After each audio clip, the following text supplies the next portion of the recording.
I'm going to do a reading of the short story The Garden of Time by J.G. Ballard. This is the text that informs the upcoming Met Gala, and I feel that if we read this together, it will give us a more holistic understanding of some of the curatorial objectives of the show. I'm complementing it with this runway video of Alexander McQueen, Spring 2007. I feel that they both exist in the same world and work with the same themes. We'll talk about some of those themes at the end. Towards evening, when the great shadow of the Palladian villa filled the terrace, Count Axel left his library and walked down the wide rococo steps among the time flowers. A tall, imperious figure, in a black velvet jacket, a gold tie-pin glinting below his George V beard, cane held stiffly in white-gloved hand. He surveyed the exquisite crystal flowers without emotion, listening to the sounds of his wife's harpsichord as she played a Mozart rondo in the music room, echo and vibrate through the translucent petals. The garden of the villa extended for some 200 meters below the terrace, sloping down to a miniature lake spanned by a white bridge, a slender pavilion on the opposite bank. Axel rarely ventured as far as the lake. Most of the time flowers grew in a small grove just below the terrace, sheltered by a high wall which encircled the estate. From the terrace he could see over the wall to the plain beyond, a continuous expanse of open ground that rolled in great swells to the horizon, where it rose slightly before finally dipping below from sight. The plain surrounded the house on all sides, its drab emptiness emphasizing the seclusion and mellowed magnificence of the villa. Here in the garden the air seemed brighter, the sun warmer, while the plain was always dull and remote. As was his custom before beginning his regular evening stroll, Count Axel looked across the plain to the final rise, where the horizon was illuminated like a distant stage by the fading sun, as the Mozart chimed delicately across from him. Flowing from his wife's graceful hands, he saw that the advanced columns of an enormous army were moving slowly over the horizon. At first glance, the low ranks seemed to be progressing in orderly lines, but on closer inspection, it was apparent that, like the obscure detail of a Goya landscape, the army was composed of a vast, confused throng of people, men and women, interspersed with a few soldiers in ragged uniforms, pressing forward in a disorganized tide. Some labored under heavy loads, suspended from crude yokes around their necks. Others struggled with cumbersome wooden carts, their hands wrenching at the wheel spokes. A few trudged on alone, but all moved on at the same pace, bowed backs illuminated in the fleeting sun. The advancing throng was almost too far away to be visible, but even as Axel watched, his expression aloof yet observant, it came perceptibly nearer, the vanguard of an immense rabble appearing from below the horizon. At last, Axel turned from the terrace and walked down among the time flowers. The flowers grew to a height of about 2 meters, their slender stems like rods of glass bearing a dozen leaves, the once transparent fronds frosted by the fossilized veins. At the peak of each stem was the time flower, the size of a goblet, the opaque outer petals enclosing the crystal heart. Their diamond brilliance contained 1,000 facets. The crystal seeming to drain the air of its light and motion. As the flowers swayed slightly in the evening air, they glowed like flame-tipped spears. Many of the stems no longer bore flowers, and Axel examined them all carefully, a note of hope now and then crossing his eyes as he searched for any further buds. Finally, he selected a large flower on the stem nearest the wall, removing his gloves, and with his strong fingers snapped it off. As he carried the flower back on the terrace, it began to sparkle and deliquesce, the light trapped within the core at last released. Gradually, the crystal dissolved. Only the outer petals remained intact, and the air around Axel became bright and vivid, charged with slanting rays that flared away into the waning sunlight. Strange shifts momentarily transforming the evening, subtly altering its dimensions of time and space. The darkened portico of the house, its patina of age stripping away, looming with a curious spectral whiteness, as if suddenly remembered in a dream. Raising his head, Axel peered over the wall again. Only the furthest rim of the horizon was lit by the sun, and the great throng, which before had stretched almost a quarter of the way across the plain, and now receded to the horizon. The entire concourse abruptly flung back in a reversal of time, and now appearing to be stationary. The flower in Axel's hand had shrunk to the size of a glass thimble, the petals contracting around the vanishing core. A faint sparkle flickered from the center and extinguished itself, and Axel felt the flower melt like an ice-cold bead of dew in his hand. Dusk closed across the house, sweeping its long shadows over the plain, the horizon merging into the sky. The harpsichord was silent, and the time flowers, no longer reflecting its music, stood motionless, like an embalmed forest. For a few minutes, Axel looked down at them, counting the flowers which remained, then greeted his wife as she crossed the terrace, her brocade evening dress rustling over the ornamental tiles. "What a beautiful evening, Axel," she spoke feelingly, as if she were thanking her husband personally for the great ornate shadow across the lawn and the dark brilliant air. Her face was serene and intelligent, her hair swept back behind her head into a jeweled clasp, touched with silver. She wore her dress low across her breasts, revealing a long slender neck and high chin. Axel surveyed her with fond pride. He gave her his arm, and together they walked down the steps into the garden.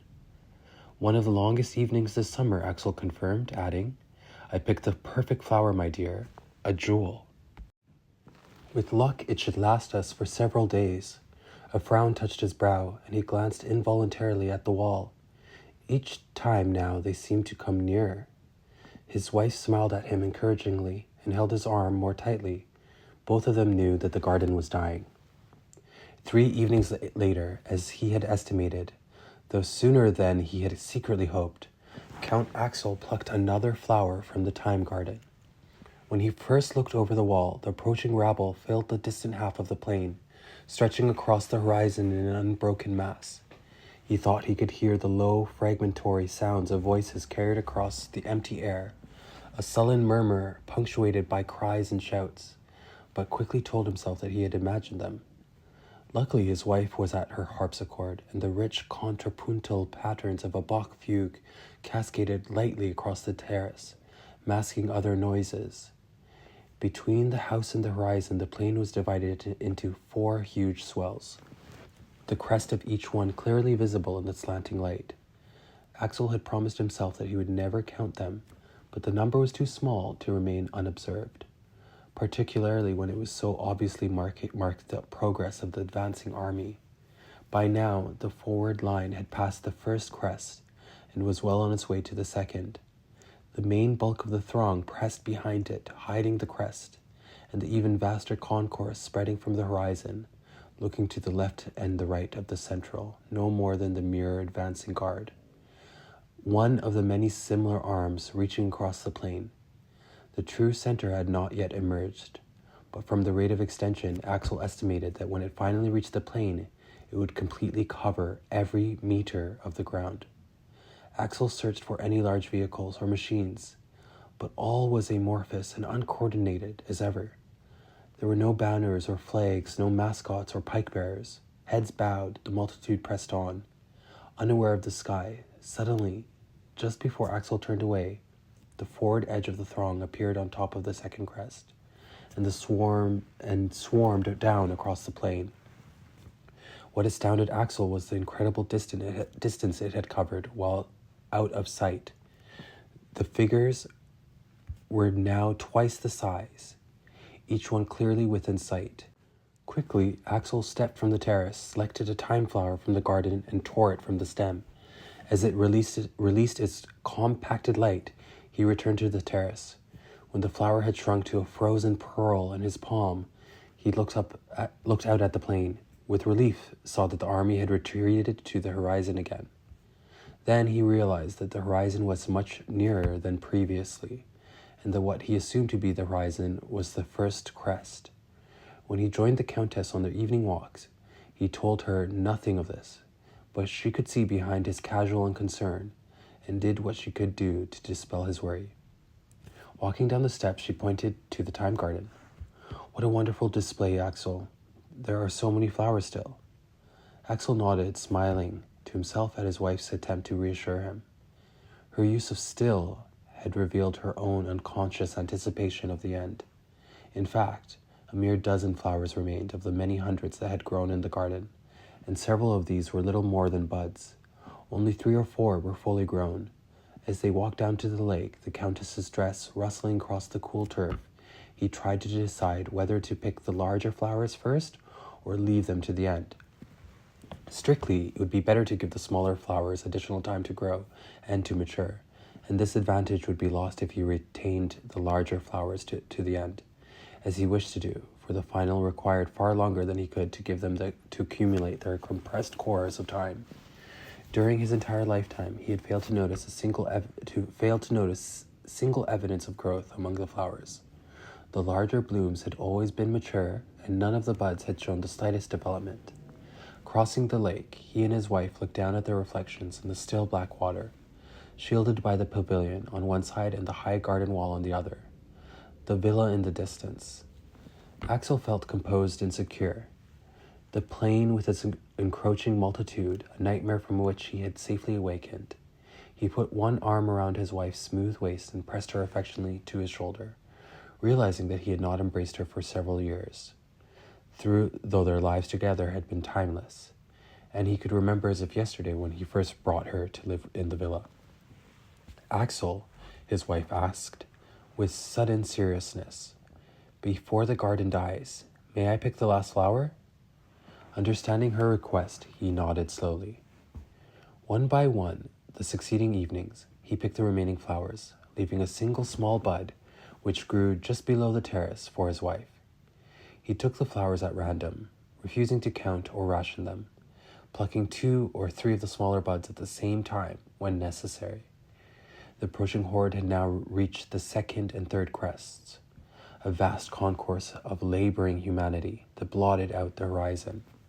From the terrace, Axel could see clearly the shuffling, straining ranks moving down into the hollow towards the final crests, and occasionally the sounds of their voices carried across to him, interspersed with cries of anger and the cracking of whips.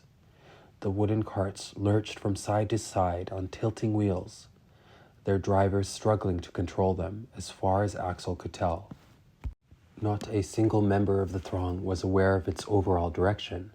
Rather, each one blindly moving forward across the ground directly below the heels of the person in front of him, and the only unity was that of the cumulative compass. Pointlessly, Axel hoped that the true center, far below the horizon, might be moving in a different direction, and that gradually the multitude would alter course, swinging away from the villa, and recede from the plain like a turning tide. On the last evening but one, as he plucked the thyme flower, the forward edge of the rabble had reached the 3rd crest, and was swarming past it. While he waited for the Countess, Axel looked down at the 2 flowers left, both small buds, which would carry them back through only a few minutes of the next evening. The glass stems of the dead flowers reared up stiffly into the air, but the whole garden had lost its bloom. Axel passed the next morning quietly in his library, sealing the rarer of his manuscripts into the glass-topped cases between the galleries. He walked slowly down the portrait corridor, polishing each of the pictures carefully, then tidied his desk and locked the door behind him. During the afternoon, he busied himself in the drawing rooms, unobtrusively assisting his wife as she cleaned their ornaments and straightened the vases and busts. By evening, as the sun fell behind their house, they were both tired and dusty, and neither had spoken to the other all day. When his wife moved towards the music room, Axel called her back. "Tonight we'll pick the flowers together, my dear," he said to her evenly, "one for each of us." He peered only briefly over the wall. They could hear less than a kilometer away the great, dull roar of the ragged army, the ring of iron and lash pressing on towards the house. Quickly, Alex plucked his flower, a bud no bigger than a sapphire. As it flickered softly, the tumult outside momentarily receded, then began to gather again.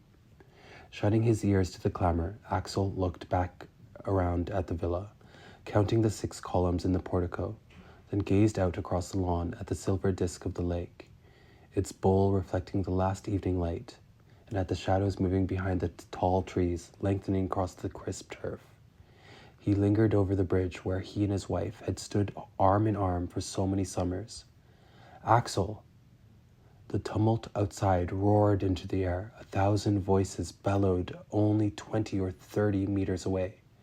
A stone flew over the wall and landed among the thyme flowers, snapping several of the brittle stems. The Countess ran towards him as a further barrage rattled along the wall. Then a heavy tile whirled through the air over their heads and crashed into one of the conservatory windows. Axel!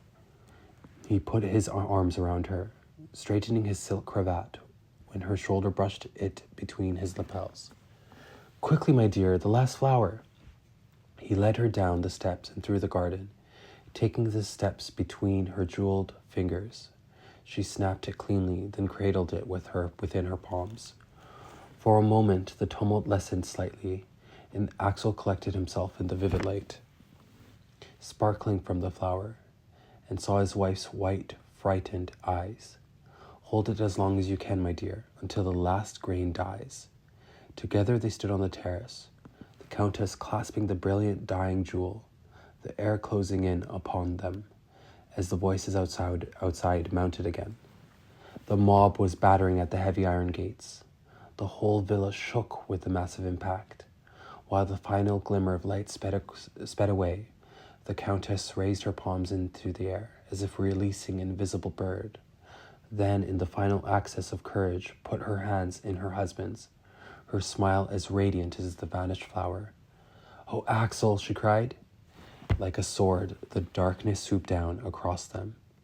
Heaving and swearing, the outer edge of the mob reached the knee-high remains of the wall, enclosing the ruined estate, hauling over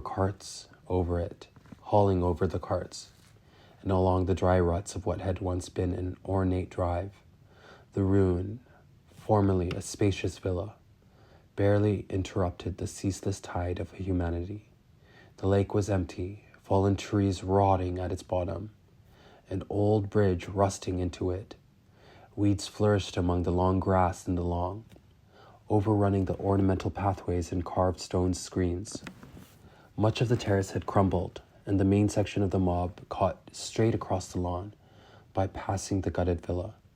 But one or two of the more curious climbed up and searched among the shell. The doors had rotted from their hinges and the floors had fallen through. In the music room, an ancient harpsichord had been chopped into firewood, but a few keys still lay among the dust. All the books had been toppled from the shelves in the library.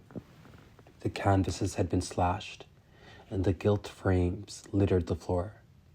As the main body of the mob reached the house, it began to cross the wall at all points along its length. Jostled together, the people stumbled into the dry lake, swarmed over the terrace, and pressed through the house towards the open doors on the north side. One area alone withstood the endless wave, just below the terrace. Between the wrecked balcony and the wall was a dense 2-meter-high growth of heavily thorned bushes. The barbed foliage formed an impenetrable mass, and the people passing stepped around it carefully, noticing the belladonna entwined among the branches. Most of them were too busy finding their footing among the upturned flagstones to look up in the center of the thorn bushes, where 2 stone statues stood side by side, gazing out over the grounds from their protected vantage point. The larger of the figures was the effigy of a bearded man in a high-collared jacket, a cane under one arm. Beside him was a woman in an elaborate full-skirted dress, her slim, serene face unmarked by the wind and rain.